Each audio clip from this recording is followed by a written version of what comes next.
Hello students, I hope you are doing very well. Dear students, in today's video we will discuss component of vectors and its properties. So first of all, component of a vector in 2D, two-dimensional. So let us suppose we have plane x or y, means you can say हमारे पास x axis positive, y axis positive and origin, O as origin, okay, and in plane x o y. तो in plane x o y, if I suppose OX as I unit vector, OX को मैंने क्या suppose किया, किसके long है, I unit vector, and OY as J unit vector. Clear? Now P is any point in the plane x o y और जिसके vertex हैं x and y. P is any point in the plane x o y with coordinates x and y. We need to find vector OP. आपको OP vector निकालना है. Clear? तो कैसे निकालेंगे आप OP? मैंने यहाँ से परपेंडिकुलर ड्रॉ किया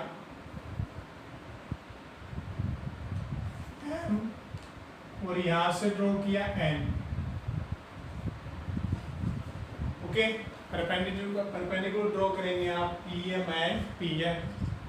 तो ये क्लियर है आपको, अगर ये x है तो ये हमारा जो टोटल होगा ये कितना हो जाएगा, x यूनिट.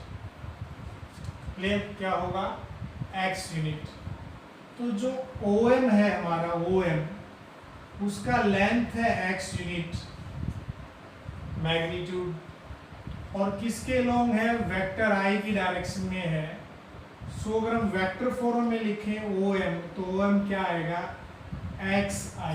OM क्या हो जाएगा, XI, यानी इसको मैग्नीट्यूड और डायरेक्शन दोनों ऐड कर दिया.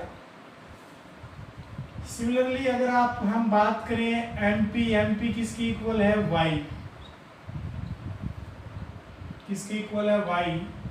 और you know MP is parallel to ON. So MP को मैं लिख सकता हूं YJ. क्या लिख सकते हैं, YJ.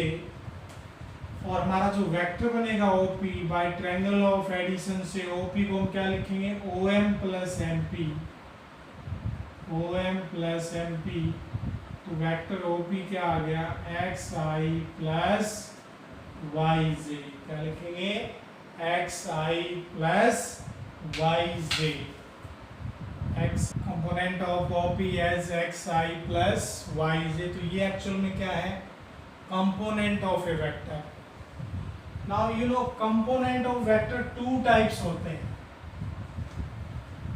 Components of a vector ये टू टाइप होंगे, scalar component, vector component. Scalar component and vector component. जैसे अभी हमने लिखा vector OP is XI plus YJ. तो यहाँ स्केलर कंपोनेंट की बात करूं तो मैं स्केलर कंपोनेंट है अपने x and y. Scalar component क्या है, x and y without direction. और वेक्टर कंपोनेंट हम लेंगे, वेक्टर कंपोनेंट में आएगा XI and YJ. XI and YJ are vector component and X and Y are scalar component in two dimensional. अगर आपको इसका मैग्नीट्यूड निकालना है तो इसके लिए क्या करते हैं हम, coefficient of I vector square, coefficient of J vector square means x square plus y square. In this way आप क्या निकाल सकते हैं, magnitude of a vector. Suppose कीजिए अगर आपको ये टू पॉइंट्स गिवन है यहाँ पे P एंड Q। P के कंपोनेंट है x1 and y1, x2 and y2। ये x axis positive y unit vector, y x positive j unit vector. आपको वेक्टर PQ निकालना है, तो यहां से हम अगर परपेंडिकुलर ड्रॉ करेंगे, ये लेंथ कितना है x1, ये कितना है x2, तो ये कितना रहेगा x2 माइनस x1, तो ये भी क्या रहेगा x2 माइनस x1। सो अपना जो PR है, PR वो वेक्टर फॉर्म में क्या हो जाएगा x2 माइनस x1i। इसी तरह डी स्टूडेंट ये y2 है, ओके, और ये y1 है, तो ये लेंथ क्या रहेगा y2 माइनस y1। सो आपका RQ क्या आ जाएगा y2 माइनस y1j। तो आप PQ निकाल सकते हैं, वो क्या होगा PR प्लस RQ। तो PR हो गया अपना x2 माइनस x1i और ये हो गया y2 माइनस y1j। तो इन दिस वे आप क्या फाइंड आउट कर सकते हैं, वेक्टर इन 2 पॉइंट फॉर्म। अगर आपके पास 2 पॉइंट हैं P एंड Q, तो जो टर्मिनल है उसमें से इनिशियल वाले क्या करेंगे, माइनस करेंगे, सब्ट्रैक्ट करेंगे। देखिए PQ निकाल रहे हैं ना, तो x2 minus x1i plus y2 minus y1j। और इसी का अगर मैग्नीट्यूड निकालना है आपको, coefficient of I square, coefficient of J square. Clear? तो ये क्या था, component of a vector in 2D। Now component of a vector in 3D। Now component of vector in 3D, so in same way you can do for 3D also x, y, z axis। तो अगर उसमें हमारे पास P के component है x1, y1, z1 और component of Q है x2, y2, z2, तो component of PQ vector क्या आ जाएंगे, x2 minus x1i, y2 minus y1j, z2 minus z1k। Clear? Component of 2 vector in 3D। 3D में हम एक्चुअली क्या लेते हैं, x axis, y axis, z axis, x positive, y positive, तो इसके अलॉन्ग हो जाएगा k unit vector. Clear? x axis ये origin, okay, i unit vector, y के अलॉन्ग j यूनिट वेक्टर और z के अलॉन्ग k यूनिट वेक्टर। तो PQ इस फॉर्म में क्या आ जाएगा, x2 minus x1i, y2 minus y1j, z2 minus z1k। अगर आपको मैग्नीट्यूड देना है वेक्टर PQ को, तो सेम वही concept, coefficient of I square, coefficient of J square, coefficient of के स्क्वायर। क्लियर? नाउ अगर आपके पास 2 वेक्टर हैं, suppose vector A is a1i, b1j, c1k, और वेक्टर B है a2i, b2j, c2k, और आपको प्लस करना है, if we need add to them, तो क्या होगा, i के कंपोनेंट i के लोग ऐड होंगे, यानी a1 plus a2i, b1 plus b2j, c1 plus c2k। Similarly अगर आपको डिफरेंस निकालना है a माइनस बी, तो A1 minus A2I, B1 minus B2J, C1 minus C2K। तो इन दिस में आप ऐड कर सकते हैं, सब्ट्रैक्ट कर सकते हैं। Clear? Now direction ratio. Direction ratio क्या होगा? सपोज यहाँ कोई वेक्टर है P जिसके कंपोनेंट है A B C OP। अगर मैं OP वेक्टर को एक्सप्रेस करता हूँ इन 3D फॉर्म, यानी AI plus BJ plus CK, vector form में मैंने क्या लिखा? AI plus BJ plus CK। तो यहाँ जो डायरेक्शन रेशियो होंगी वो क्या हो जाएंगी? ABC, scalar component. और डायरेक्शन कोसाइन क्या कैसे निकालते हैं? डायरेक्शन कोसाइन को हम एलिमेंट से डिनोट करते हैं।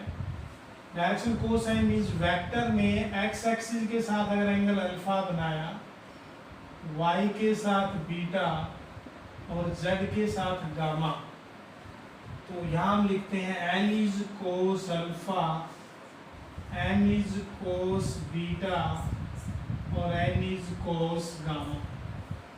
क्लियर? तो डायरेक्शन रेशियो एबीसी है। Direction cosine element where L क्या होता है? Cos alpha, M is cos beta, N is cos gamma. और इनमें प्रॉपर्टी है डायरेक्शन कोसाइन के स्क्वायर का सम ऑलवेज 1 होता है। L square m square plus m square is 1। Clear? But एक पॉइंट ये भी माइंड में रखना है, अगर आपकी direction ratio a b c है तो आप डायरेक्शन कोसाइन निकाल सकते हैं। इनको इनके मैग्नीट्यूड से डिवाइड करेंगे तो इसका मैग्नीट्यूड क्या आएगा? वेक्टर ओपी का इसका मैग्नीट्यूड आएगा under the root a square B square C square. तो आप जो डायरेक्शन रेशियो है इनको इनके मैग्नीट्यूड से डिवाइड कर दो। A square B square C square, A square B square C square, A square B square C square. In this way आप डायरेक्शन रेशियो से डायरेक्शन कोसाइन भी फाइंड आउट कर सकते हैं।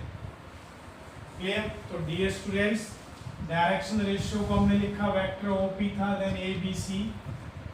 डायरेक्शन कोसाइन को हम एलिमेंट से डिनोट करेंगे, where L is cos alpha, M is cos beta, N is cos gamma। और वन प्रॉपर्टी है L square plus M square plus M square is 1। अगर आप यहाँ पुट कर देते हैं value of L, so cos square alpha, cos square beta, cos square gamma is 1। cos square alpha को मैं लिख सकता हूँ 1 minus sine square alpha, cos square beta को 1 माइनस साइन स्क्वायर बीटा और 1 माइनस साइन स्क्वायर गामा। तो negative को उधर ले जाइए, 1 को इधर ले आइए, 1 प्लस 1 प्लस 1 3 माइनस 1, बाकी को ले जाइए राइट में। So sine square alpha, sine square beta, sine square gamma, इसकी इक्विवेलेंट आ जाएगा 2 के equivalent. Clear? In this way we have then the concept of component of a vector in 2D and in 3D, also magnitude of a vector, direction ratio and direction cosine. Now see some example. Let us see some example based on the articles. Now first problem is, if vector A and B are equal, then find the value of x, y and z.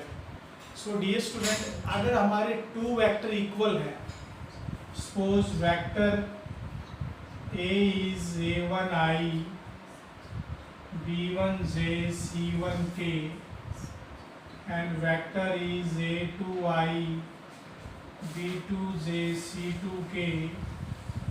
Okay, if vector A is equal to vector B,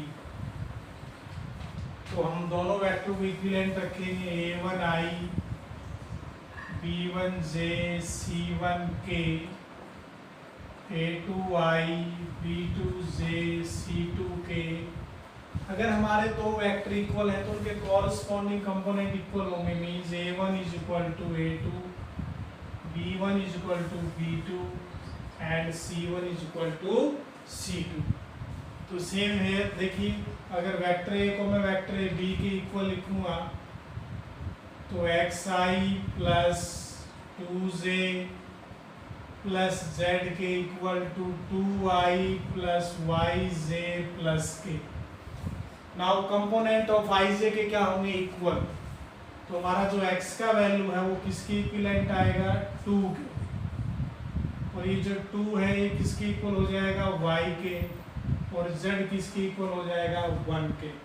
clear. तो in this way two vector are equal, you can find the value of variable x y, जो भी missing term है।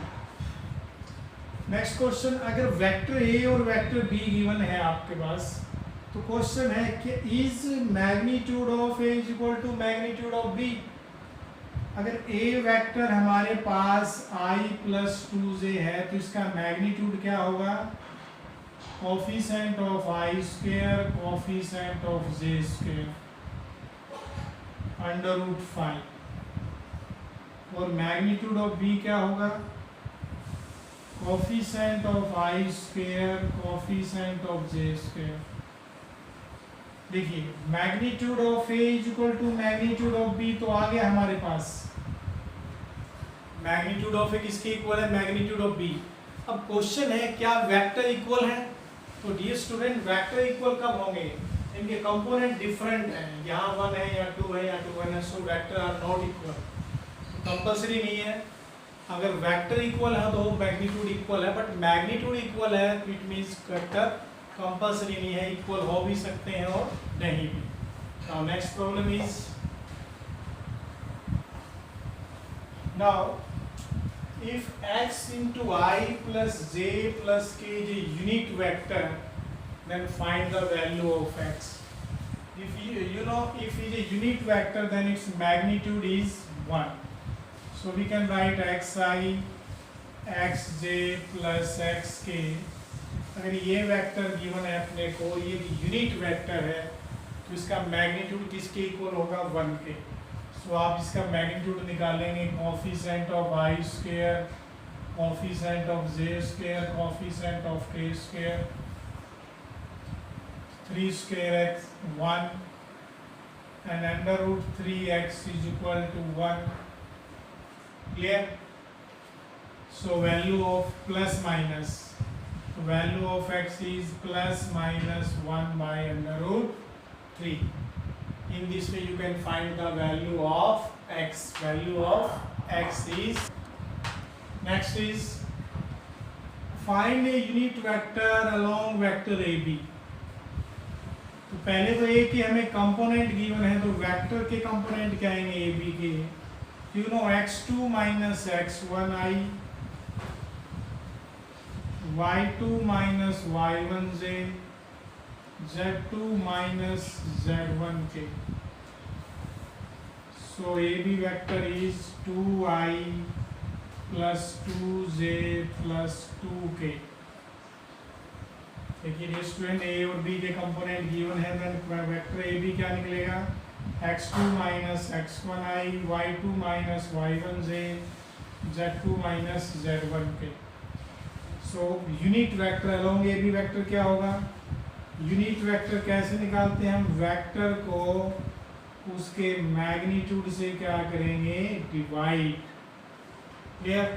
इसको अगर हम एक single vector name दे, suppose vector C name दे दिया मैंने, तो आपको निकालना है सी unit vector.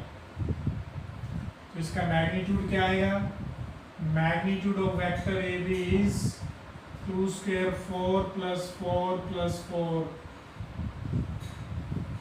under root 12। Under root 12 is, क्या लिखेंगे, फैक्टर बना दीजिए, 2 2 4 3 12 means 2 under root 3। So vector AB is 2i plus 2j plus 2k plus 2k upon magnitude of a b is 2√3। अब आप इसको सेपरेट लिख सकते हैं, 2i/2√3, 2j/2√3, 2k/2√3। कैंसिल कर देंगे, जो टर्म कैंसिल होती है। In this way you can find out the unit vector. Now next problem is, now we need to find direction cosine of the vector joining a vector and b vector. पहले तो आप direction ratio निकालेंगे of vector A b. तो vector ए b के component क्या होंगे, x2 minus x1i, y2 minus y1j, z2 minus z1k। So vector ए b क्या आ गया अपने पास, -2i minus 4j plus 4k। ये हमने क्या निकाला है, वेक्टर ए बी। अब आपको इसकी डायरेक्शन रेशियो निकालनी है। सो डायरेक्शन रेशियो क्या आएगी, direction ratio of vector A B, ये सिंबल लिखेंगे आप, component of I, component of J, component of K, coefficient. You know scalar component आपको लिखना है। कौन सा कंपोनेंट लिखना है, स्केलर कंपोनेंट। तो डायरेक्शन रेशियो में आप कैंसिल भी कर सकते हैं। सपोज लो मैंने -2 से कैंसिल किया, 1 2 -2। नाउ डायरेक्शन कोसाइन के लिए क्या करेंगे, इनको इनके मैग्नीट्यूड से डिवाइड कर दीजिए। 1 square 4 square, sorry 2 square 4, 2 square 4। Similarly 2/1 + 4 + 4 -2/1 + 4 + 4, 1/√9, 2/√9 -2/√9, 1/3, 2/3 -2/3। तो ये क्या निकाल दिया हमने, डायरेक्शन कोसाइन। तो रेशियो से कोसाइन आपको इस वे से फाइंड आउट करना है। We have given one parallelogram ABCD and which have adjacent side A and B। और हमें यहाँ क्या करना है, find a unit vector parallel to its diagonal। तो देखिए फर्स्ट डायगोनल क्या है, AC।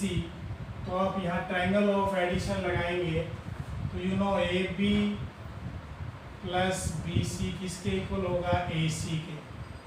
So AC is A plus vector B।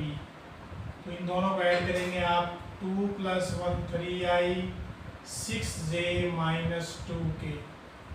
Okay, ये डायगोनल फर्स्ट हो गया। अब हमें डायगोनल फर्स्ट के अलोंग कोई यूनिट वेक्टर निकालना है। तो यू नो कैसे निकालते हैं unit vector, vector upon its magnitude, upon its magnitude. 3 square 9, 36 + 4। Clear. In the same way second diagonal क्या बनेगा, D2। तो BD को आप क्या लिख सकते हैं, BA + AD, BA + AD, और BA हो जाएगा नेगेटिव ऑफ AB। तो -AB कितना है, वेक्टर A, और AD किसके अलोंग है, BC के। तो ये क्या होगा, वेक्टर B, यानी पैरेलल है ना। सो BD को हम क्या लिख सकते हैं, B - A। तो ये हमारा डायगोनल 2 है, B - A। अब B में से A को माइनस करेंगे तो क्या आएगा, 2i - I plus 2j - 8k। अब आपको इसके अलोंग एक यूनिट वेक्टर निकालना है। तो क्या आएगा unit vector, vector upon its magnitude. Clear. तो in this way you can find out unit vector along diagonal of a parallelogram। Clear? So dear student, today we have discussed component of a vector, scalar or vector component in 2D or also in 3D. How will you find a unit vector? How will you find addition of two vector, subtraction of two vector, and try to solve the problem based on the video. I hope all have cleared. Stay home, stay safe.